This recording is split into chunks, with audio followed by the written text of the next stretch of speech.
Pozdravljeni. Pred nami je že tretja dirka, velika nagrada Avstralije in skupaj si bomo ogledali vse pomembne točke ter zanimivosti, še preden se bodo aktivnosti na progi pravzaprav začele.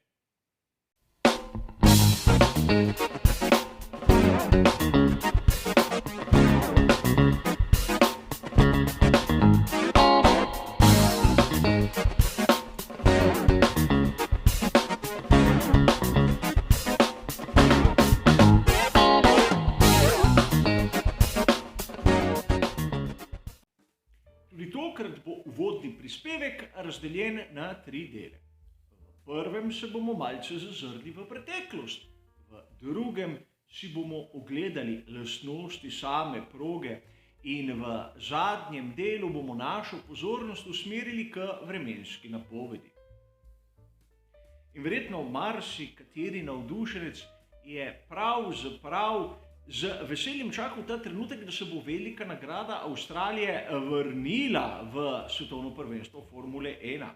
Namreč v zadnjih 2 sezonah te dirke ni bilo. Mislim, da se še vsi mi spomnimo tistega, kar se je zgodilo v sezoni 2020, ko so bili vozniki in publika tam na lokaciji, ampak zaradi varnostnih razlogov je dirka odpadla. Lahko bi rekli, da čisto nekaj drugega, kar smo videli v sezoni 2021 v Belgiji, ampak pustimo sedaj to. Danes si bomo ogledali ono zadnjo dirko pred pandemijo, veliko nagrado Avstralije iz sezone 2019. Dirka, ki je pokazala, da Valtteri Bottas, kolikor ima dober dan, sploh ni slab voznik. Dirko je začel iz 2. mesta, ampak takoj na začetku povedal in v bistvu vodil do konca. Lewisa Hamiltona, tistega, ki je bil najhitrejši na samih kvalifikacijah, je prehitel za več kot 20 sekund. In to v sodobni Formuli 1 so sramotni zaostanki, mislim, da se pri tem vsi strinjamo. Prav tu se lahko vidi tista lastnost Valtterija Bottasa, ki mi je tolikokrat nekako tudi spravi v slabo voljo. Namreč Valtteri Bottas zna biti prvi dan izjemno hiter in nato drugi dan neprepoznaven. Ali seveda obratno. Redko kdaj se zgodi, da bi imel konstanten vikend in še več konstantno serijo dirk. A nihče izmed nas nikoli ni trdil, da Valtteri Bottas je bil eden izmed onih voznikov, ki so v svoji karieri lahko segali po naslovu šampiona Formule 1. In sedaj, ko se nahaja v Alfa Romeo F1 tim, kaže svoje kvalitete, ampak daleč od tistega, kar vidimo pri mnogih drugih. Dirka velike nagrade Avstralije je pomembna še zaradi ene zadeve. Valtteri Bottas je takrat osvojil tudi najhitrejši krog, kar ni nič takega. Če ne bi prav takrat začeli podeljevati dodatno točko za najhitrejši krog. In Valtteri Bottas v sedanjem obdobju je prvi, ki je to osvojil. Poleg tega bi vas rad spomnil še na neko zanimivost. Prav pred začetkom velike nagrade Avstralije leta 2019 so v avstralskem parlamentu odločili, da Mission Win Now je reklamiranje tobačnih izdelkov. Nekaj, na kar v Evropi pravzaprav ni pomislil skoraj nihče. Čeprav nam, navdušencem, je bilo verjetno jasno, zakaj gre. In tu je treba nekako potrditi, da v Avstraliji pravzaprav imajo pogum, da za svojimi odločitvami stojijo. Šele po veliki nagradi Avstralije so se v drugih državah začeli nekako spraševati, kaj je to in a mogoče niso res to tobačni izdelki. Rezultate smo videli. Sicer Mission Win Now se je za manjšo sponzorsko vsoto vrnil k Ferrariju tudi letos, a videli bomo, kako velik bo njihov napis, če sploh bo. Pojdimo na progo v Albert Parku, ki je doživela korenite spremembe.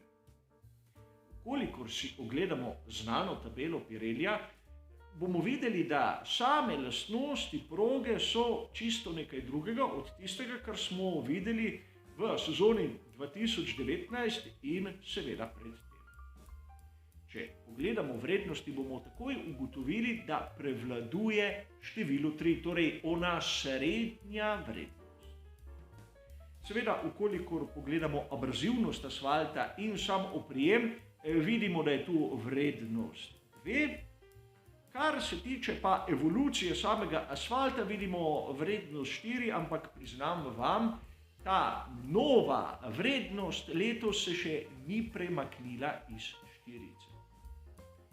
Malce sem pobrskal in sedaj vam bom predstavil, kaj so imeli pripravljeno v sezoni 2020, ko je dirka odpadla, in seveda sezono prej v 2019. In kot vidite, je precej vrednosti bistveno nižje.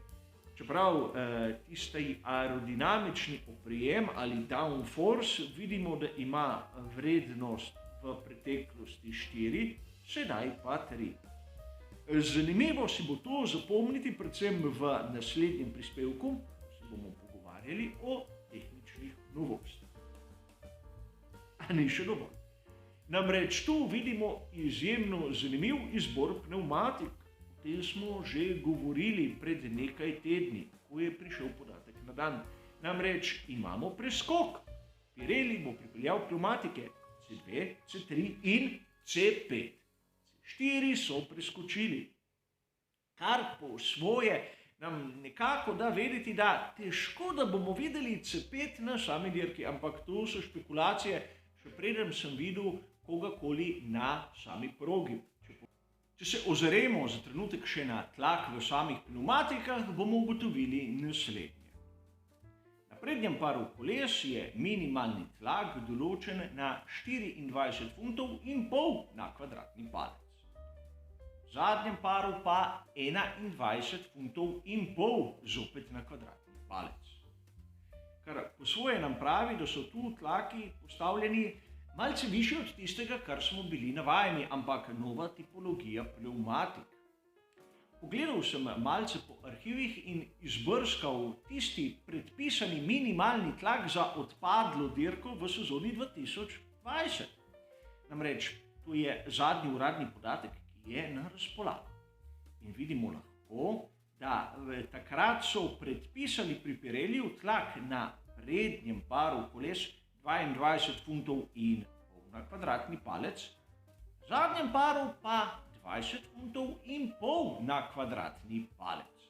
Torej, vidimo ta trend, ki smo ga spoznali že na prvih dirkah, da v primerjavi z lansko sezono so tlaki bistveno višji od tistega, kar smo, vsaj jaz, pričakovali na začetku sezone. Kar se tiče samih lastnosti proge, ni še konec. Verjetno ste že zasledili, da tokrat v Avstraliji bomo imeli 4 območja za uporabo sistema DRS. O tem so pisali mnogi. In glede na tisto, kar smo videli v prejšnjih dirkah, nam to lahko obeta kar nekaj prehitevanja. Le da je tu bistvena razlika. Namreč res imamo 4 območja DRS-a, ampak le 2 detekcijski točki. Kaj to pomeni in zakaj v resnici imamo 4 območja DRS-a? Vzemimo kot običajno makete, da si bomo kaj hitro to ogledali in skušali razumeti. Je jasno, če so bolidi na detekcijski točki z razdaljo manjšo kot sekunde, je onemu zadaj dovoljeno uporabljati sistem DRS. Uporablja sistem DRS na ravnini, doseže bolid zadaj višjo končno hitrost in zato z večjo lahkotnostjo lahko prehiti spredaj. Ker imamo samo 2 detekcijski točki za 4 območja DRS-a, kolikor zadnji bolid prehiti prvega na tistem prvem območju, lahko sistem DRS uporablja še na naslednje. In to pomeni, da oni, ki bo tu izgubil položaj, se ne bo mogel tako braniti, kot naprimer na prejšnjih dirkah, kjer smo videli kar nekaj zanimivih bojev, ki pa niso prinesli tistega pravega prehitevanja, da bi drugi prehitel prvega. A vrnimo se k temu, zakaj imamo 4 območja DRS-a. Skrivnost je v tem, kako sistem sploh deluje. Namreč dobro nam je znano, ko ima voznik možnost uporabo sistema DRS, se praktično dvigne možni profil na zadnjem stabilizatorju. Ta sistem je vezan tudi na stopalko za plin. Ko voznik dvigne nogo iz stopalke, se sistem zapre.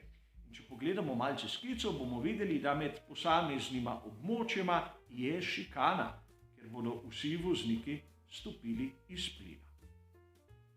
Torej, tudi zaradi tega imamo mi 4 območja DRS-a, ker tisto, kar se zgodi potem, ko voznik stopi iz stopalke za plin, ne pomeni, da na naslednji ravnini lahko le tega uporabi, seveda, če ni posebej ločenega območja DRS, ki pa uporablja skupno detekcijsko točko.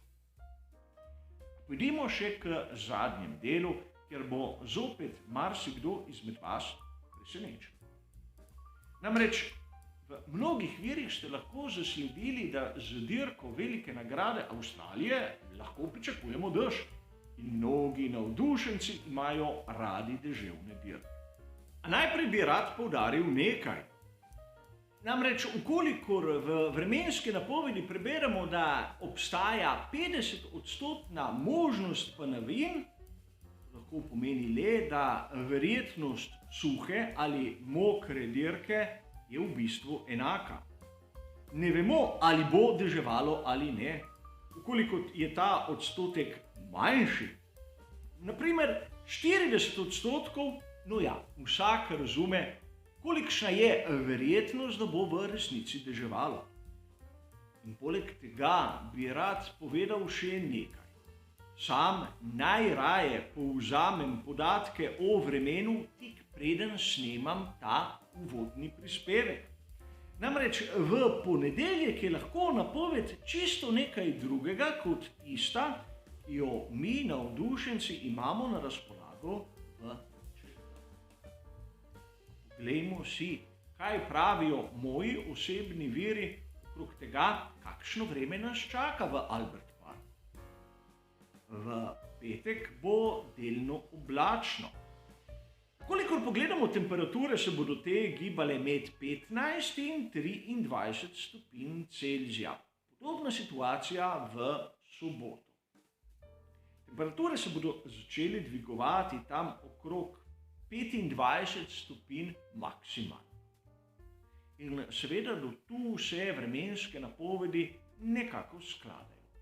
A v nedeljo, ko so mnogi napovedovali dež, pravijo moji viri, da bo oblačno.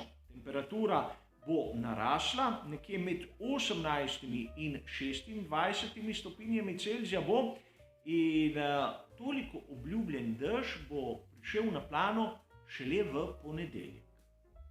In tu bi vam rad pokazal drugi graf, ki nam kaže tudi napoved padavin.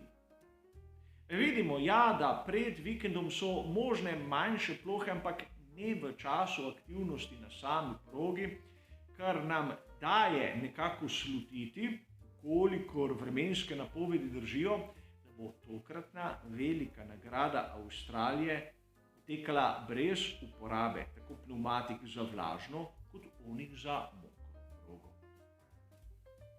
Kar se tiče našega uvodnega prispevka k tej dirki za veliko nagrado, bo to seveda vse. Hvala za vašo pozornost, ter seveda nasvidenje.